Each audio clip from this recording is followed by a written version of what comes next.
So, do you really need a dedicated winter bike? Well, let me put that another way. Do you enjoy being cold, wet and miserable while watching your expensive best bike being totally destroyed? Now, if your answer to that question is yes, then crack on. You're going to have a lot of fun over the next few months. But on the slight off chance that we're not all masochistic millionaires, I would humbly suggest that actually having a dedicated bike for your autumn and winter rides is just basic common sense. Riding your best bike in perfect summer conditions on dry roads is all fine and dandy. But even then, every cyclist knows just how often you have to clean the bike and how from time to time you have to replace components, chains and whatnot because of wear and tear. Now, that's perfect cycling conditions. Just imagine how much tougher and how much more wear and tear is going on your bike during the winter time, when it's a lot colder, a lot wetter, and there's a lot more stuff on the roads like salt and grit.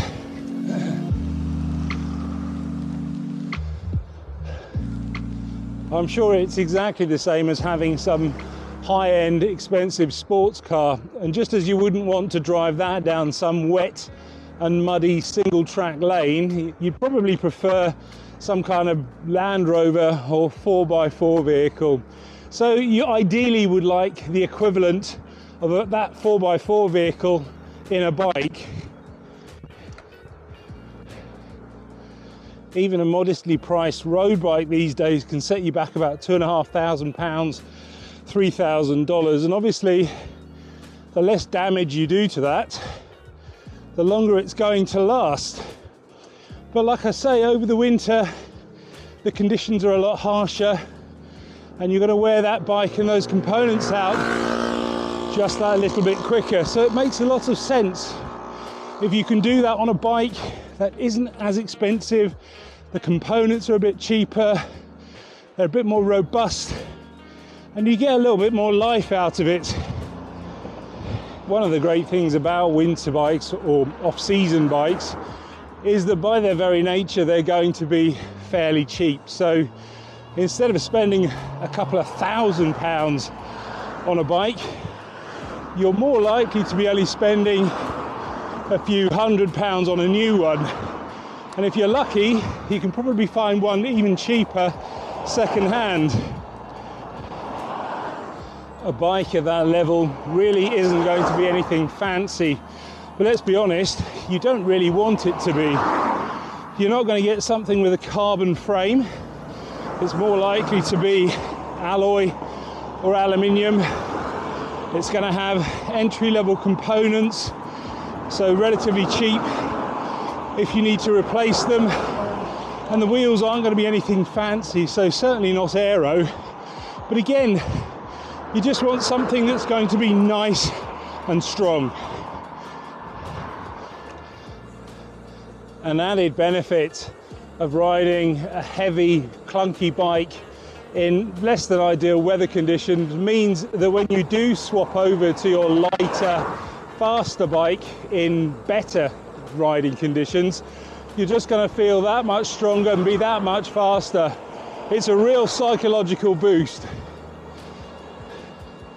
The ideal winter bike is going to be something like a very, very basic road bike, or better still, something like a cheap touring bike or an entry-level gravel bike.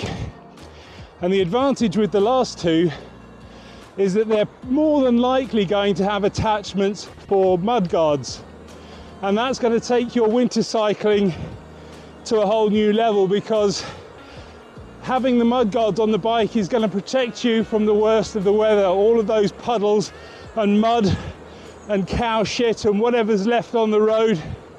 And it's not going to go over you, it's not going to go over your bike, and it probably won't go over the rider behind you if you're riding in a group on that Sunday club run. That'll make you popular. But yep, I can hear it already. Those keyboard warriors getting all bent out of shape, tapping away, saying things like, well, it's all right for you YouTubers. You get sent free bikes and gold bars all the time.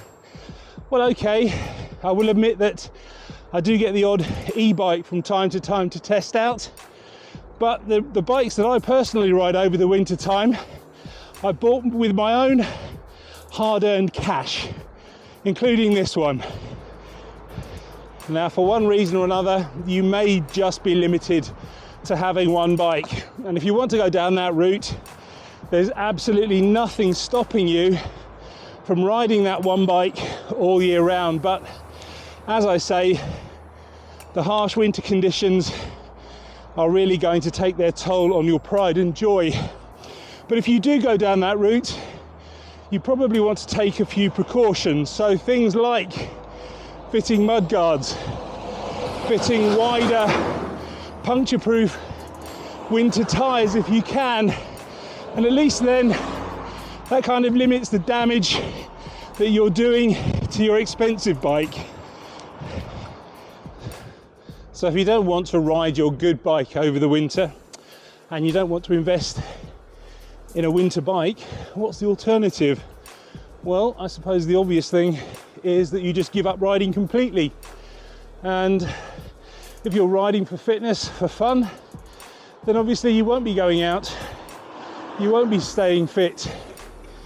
Alternatively, yeah, you could invest in a turbo trainer, and you could get a very, very cheap basic one for about £100, $120, and that'll kind of see you through the winter. Or alternatively, if you are that millionaire, you could go down to your house in Australia or South Africa, where it's just coming into spring and summer, and you could spend 6 months down there riding your bike. Another thing to take into account with winter riding is that it is very different to summer riding. I know it sounds obvious, but generally speaking, your winter rides are going to be a bit longer, a lot easier. You're not going to be racing, and you might even be doing them with other people, so they're a lot more social. So you don't really need to go fast, so you don't need the fastest bike you've got. Obviously, the choice of getting a winter bike or not getting a winter bike is a very individual one, but if you'd like to see the bike that I ride over the winter, then click on the video just here. Thanks for watching.